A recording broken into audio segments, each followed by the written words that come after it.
Hammaga salom. Sizlar bilan yana Mir Shahtigani.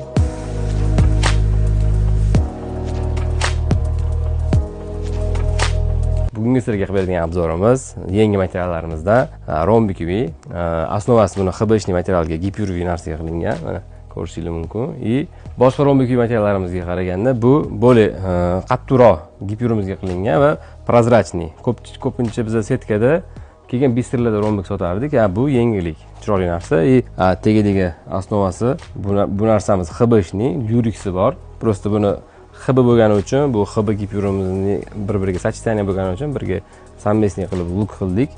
Qo'ldan kelgancha qildik. Endi tipa shunga o'xshagan narsalar qilsa ham afshcha chiroyli chiqadi. Ko'pchilik bu qattiq ekan, nima qilsa bo'ladi degan har xil anaqa fikrlar bildirishdi. Shuning uchun primerni holatda mana shunga o'xshagan kepga o'xshagan narsa qilsa bo'ladi. Kostyumchikka o'xshagan, adden oldilari holasi yopiladigan, holasi yopilmaydigan qilib. Chiroyli narsa. Mana bu narsani esa buni xolasali shimli narsa, xolasali ko'ynak, xolasali biz buni hozir addenni buni addenni ko'ynak, buni addenni kostyumchikka, kepga o'xshagan narsa qilib ilib qo'yganmiz. Buni birga qo'shib tiksa ham bo'ladi. Addenni tikkan interesniroq chiqsa kerak, chunki buni prozrachniy narsa bo'lgani uchun boshqa qora ko'ynak bilan ham, boshqa narsa bilan ham zo'r turadi bu. Qora barqning ko'ynagi ham chiroyli turadi bu. Mana bu narsa bilan ko'ringlar, mana juda ham chiroyli sachitaniya bo'lgan. Qo'ldan kelgancha ilib sizlarga manekenni ko'rsatib berishga harakat qilyapmiz.